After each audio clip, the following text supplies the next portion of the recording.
अस्सलाम वालेकुम गाइस। आप देख रहे हैं कोडिंग विद अली।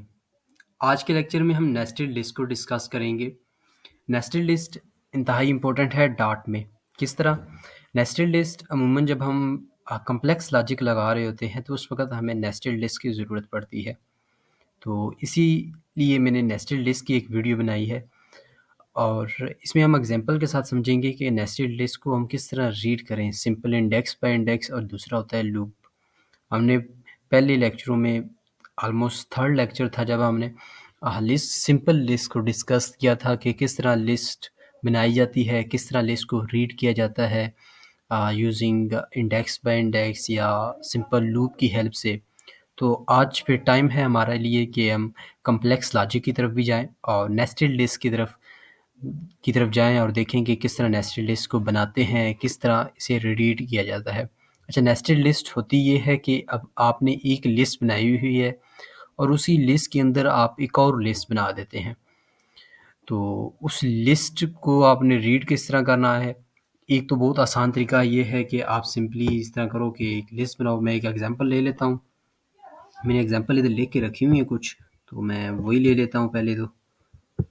यहाँ से एक एग्जांपल मैं कॉपी कर लेता हूँ ताकि आपको साथ साथ समझाता जाऊँ। तो मैंने ये एक एग्जांपल ली है। इसमें मैंने 3 किस्म की लिस्ट बनाई है। एक लिस्ट के अंदर मैंने 3 लिस्ट बनाई हैं। एक सिंपल, मैंने आपको बताया था कि जब भी हम स्क्वायर ब्रैकेट यूज़ करते हैं इसका मतलब होता है कि हम लिस्ट बना रहे हैं। जब हम कर्ली ब्रेसेस यूज़ करते हैं तो इसका मतलब ये होता है कि हम मैप बना रहे होते हैं। तो आपने ये याद रखना है कि ये मैंने एक लिस्ट यहाँ पर भी एक बनाई हुई है। एक लिस्ट ये है, एक लिस्ट ये है और एक लिस्ट ये है। इसका मतलब ये है कि इस एक लिस्ट के अंदर नेस्टेड लिस्ट 2 के अंदर मैंने 3 लिस्ट बनाई हुई हैं। तो अब रीड कर लेते हैं और देखते हैं कि किस तरह रीड करते हैं। मैं पहले simple index bye index read करूँगा, सिंपली यानी इंडेक्स लगा के। फिर इसके बाद लूप की हेल्प से रीड करेंगे कि किस तरह लूप से हम रीड कर सकते हैं। तो मैं इस तरह करता हूँ कि इससे ये कर लेता हूँ कि इधर लिखता हूँ nested list two, then index pass कर देता हूँ जो मुझे चाहिए। तो मैं सिंपल ये करता हूँ कि ये 0 पर पड़ा हुआ है, ये 1 पर पड़ा हुआ है और ये 2 पर पड़ा हुआ है। यानी इसका मतलब ये है कि ये पूरी लिस्ट 0 इंडेक्स पर पड़ी हुई है। ठीक है, ये 1 पर पड़ी हुई है और ये 2 पर पड़ी हुई है। तो मैं सबसे पहले 0 लिखूँगा, यानी मैं ये बताऊँगा कि भैया 0 इंडेक्स में मुझे, अगर मुझे 2 चाहिए तो मैं 2 को रीड कर लेता हूँ। तो इसके अंदर 0 इंडेक्स के अंदर ये एक लिस्ट बनी हुई है, तो 0 इंडेक्स वाली लिस्ट को मैंने रीड करना है। आगे एक और लिस्ट बनी हुई है, तो मैं इस तरह करता हूँ कि 2 को रीड करना है तो मैं लिख लेता हूँ 1। ठीक है, क्योंकि ये जो लिस्ट बनी हुई है ना इसके अपने इंडेक्स है। ठीक है, ये 1 जो है ये खुद एक 0 इंडेक्स पर पड़ा हुआ है और 2 जो है ये 1 इंडेक्स पर पड़ा हुआ है। यानी ये पूरे जो हैं ये भी सारे एक एक इंडेक्स पर पड़े हुए हैं और इसके आगे सब इंडेक्स हैं। यानी ये पूरी एक लिस्ट जो है ये 0 इंडेक्स पर है और इस लिस्ट के अंदर भी सब इंडेक्स हैं।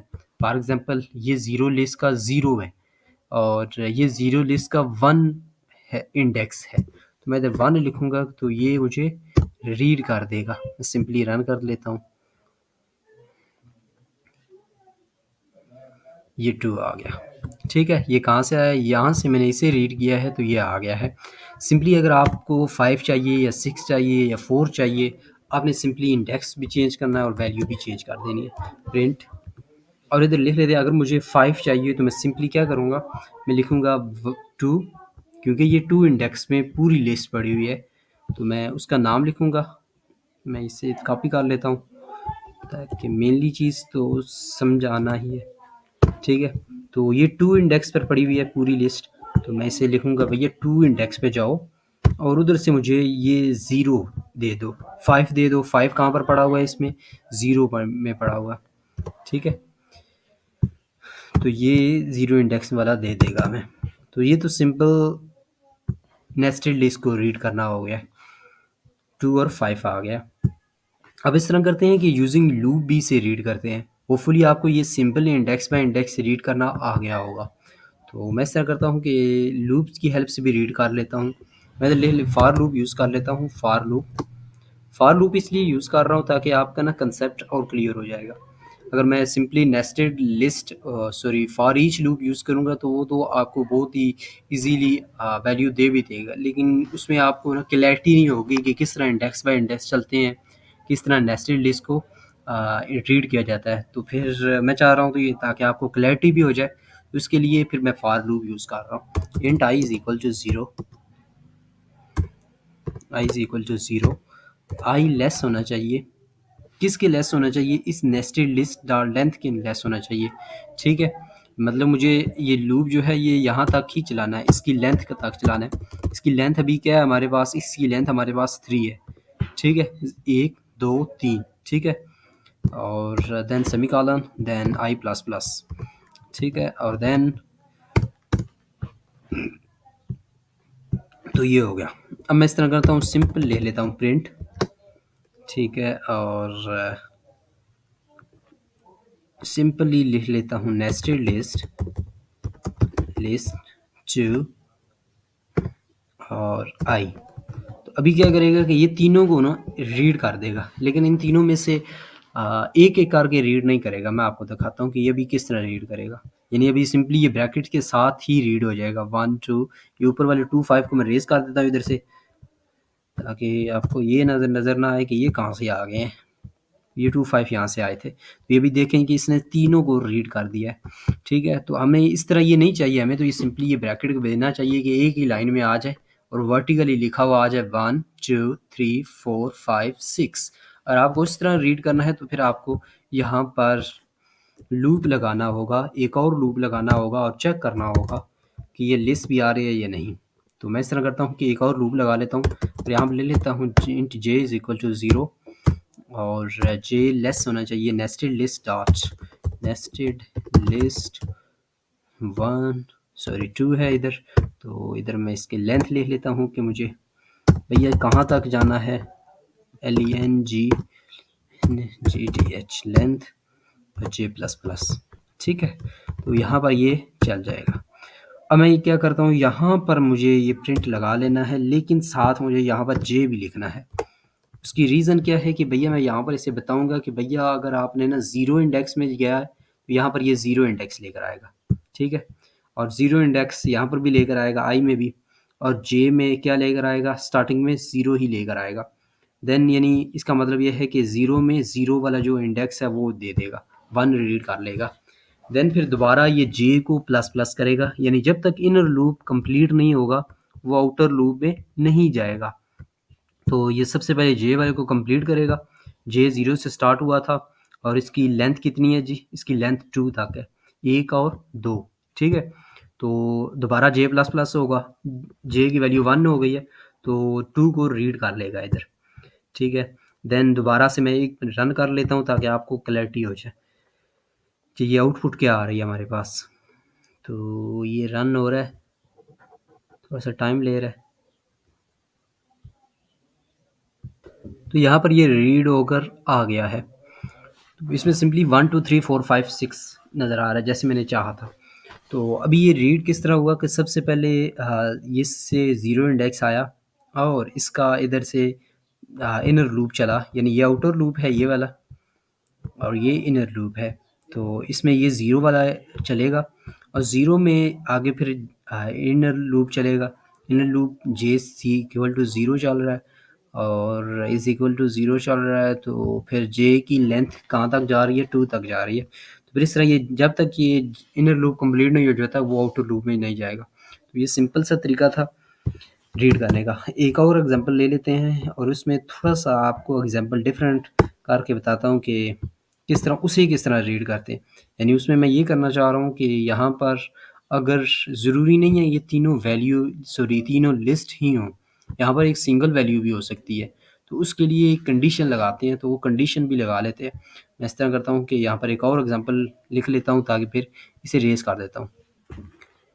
मैंने टाइम को सेव करने के लिए एक एग्जांपल ऑलरेडी लिख रखी है और इस एग्जांपल में मैंने थोड़ी सी वैल्यू को चेंज कर दिया है। वैल्यू को इस तरह चेंज कर दिया है कि वहाँ पर मैंने सिंपल 3 लिस्ट बनाई हुई थी नेस्टेड लिस्ट के तौर पर। यहाँ पर मैंने वैल्यू भी साथ ऐड कर दी हैं और देन एक और लिस्ट भी उसके अंदर ऐड की है। तो यहाँ पर यानी 2 चीज़ें आ रही हैं, सिंपल वैल्यू आ रही है और लिस्ट आ रही है। और याद रहे कि यहाँ पर मैंने टाइप इसकी डायनामिक रखी हुई है। अगर मैं डायनामिक नहीं रखता तो ये मुझे एरर देगा। उसकी वजह क्या है कि इस लिस्ट के अंदर 2 टाइप की वैल्यू पड़ी हुई हैं। एक सिंपल इंटीजर पड़ा हुआ है और दूसरा लिस्ट पड़ा हुआ है। जैसे कि आप यहाँ पर ये देख सकते हैं कि सिंपल एक इंटीजर पड़ा हुआ है 1, 2 और यहाँ पर लिस्ट भी पड़ी हुई है। तो इसके लिए फिर मुझे डायनामिक टाइप रखना पड़ेगा। अगर मैं स्ट्रिंग कर देता हूँ या फिर टाइप चेंज कर देता हूँ तो ये मुझे एरर देगा। याद रहे कि अगर मैं var भी लिखता हूँ ना तो फिर भी मुझे ये एरर देता है। यानी कि var का भी यही काम ही होता है लेकिन var आप मैंने बताया था कि var जो है ये एक डाटा टाइप नहीं है बल्कि एक सिंटैक्स होता है जो कि हेल्प करता है आपकी। तो मैं यहाँ पर var भी नहीं लिख सकता, स्ट्रिंग भी नहीं लिख सकता। ये आपने ध्यान रखना। सिंपली जो लिख सकता हूँ वो डायनामिक ही है। तो यहाँ पर ये एरर दे रहा है कि element type int can not be assigned to the list type string और नीचे कुछ और भी एरर दे रहा है। तो ये इस तरह सॉल्व नहीं होगा। तो फिर मुझे सिंपली डायनामिक ही लिखना पड़ेगा। डायनामिक में ये होगा कि अगर वैल्यू इंट की भी है लिस्ट की भी है वो उस दोनों को मैनेज कर लेगा। तो यहाँ पर फिर मैंने आगे रीड किया है, सिंपल ये रीड किया है नेस्टेड लिस्ट 1।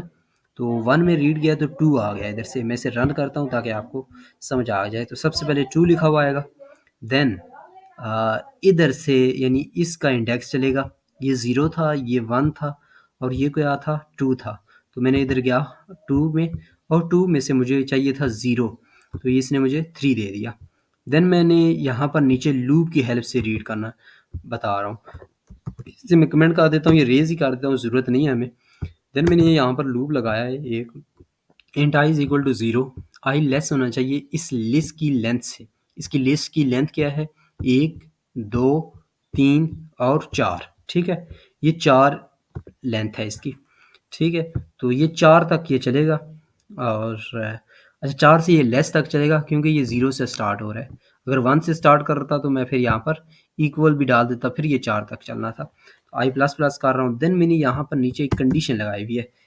कंडीशन क्यों लगाई है मैंने यहाँ पर, अगर मैं ये कंडीशन नहीं लगाता तो ये मुझे एरर देना था इसने और ये मैं रीड नहीं कर पाता। तो यहाँ पर मैंने लिखा हुआ है कि अगर भैया यहाँ पर मैंने टाइप केस ऑपरेटर यूज़ किया हुआ है इज़, जो कि मैंने आपको एक लेक्चर में समझाया भी था कि टाइप केस ऑपरेटर किस लिए यूज़ किया जाता है। तो यहाँ पर उसका यूजेज भी आ रहा है। तो यहाँ पर मैंने क्या किया है कि चेक कर रहा हूँ कि भैया ये जो वैल्यू आ रही है यहाँ से, जो भी वैल्यू आ रही है क्या वो लिस्ट है या फिर सिंपल इंटीजर है। अगर लिस्ट है तो उसे इफ़ में चला दो, एल्स में सिंपली वो वैल्यू प्रिंट करवा दो। तो पहले केस में तो यही हो रहा है कि वो सिंपल वैल्यू थी, इसका मतलब ये है कि वो लिस्ट नहीं था, वो नंबर था सिंपल, उसने एल्स पार्ट चला दिया। दूसरे में भी यही कुछ हुआ। देन तीसरे में क्या हुआ कि यहाँ पर एक लिस्ट बनी हुई थी, उसने देखा कि नेस्टेड लिस्ट 1 इधर क्या आ रहा है लिस्ट आ रही है, उसने ये चला दिया। उसने कहा भैया लिस्ट आ रही है, आप यहाँ पर एक और लूप लगाओ और यहाँ पर उसे प्रिंट करवा लो। तो उसने उसे भी प्रिंट करवा लिया। तो यहाँ पर सिंपली वही कुछ ही हो रहा है जो मैंने पिछली लेक्चर में बताया था। सिंपली आपको इफ एल्स कंडीशन का थोड़ा बताना था कि अगर नेस्टेड लिस्ट में सिंपल वैल्यू भी आ जाए या नेस्टेड लिस्ट भी आ जाए तो आपने उसे किस तरह रीड करना है। होपफुली आपको समझ आ गया होगा। नेक्स्ट लेक्चर में हम मैप को देखेंगे कि नेस्टेड मैप को किस तरह रीड करते हैं, या फिर एक मैं एग्जांपल इस तरह करूँगा कि नेस्टेड लिस्ट और नेस्टेड मैप दोनों को ले लूँगा ताकि फिर आपको साथ ये भी बता दूंगा कि किस तरह दोनों को रीड करते हैं एट अ टाइम। क्योंकि आप जब नेक्स्ट फ्यूचर में एपीआई को कॉल करेंगे तो नेस्टेड मैप और नेस्टेड लिस्ट जो हैं ये दोनों जैसन फॉर्म में डाटा पड़ा हुआ होता है। तो वहाँ पर आपको थोड़ा बहुत प्रॉब्लम आ सकता है कि यार मैं किस तरह से रीड करूँ, या फिर आप आगे जाकर डेटाबेस को यूज़ करेंगे तो वहाँ पर भी ये चीज़ें ज़रूरी होती हैं कि नेस्टेड लिस्ट नेस्टेड मैप। और अमूमन ये इंटरव्यू के क्वेश्चन में भी जो रिटन टेस्ट होते हैं उनमें भी ये ज़रूरी होता है। होपफुली आपको समझ आ गया होगा। Thanks for watching.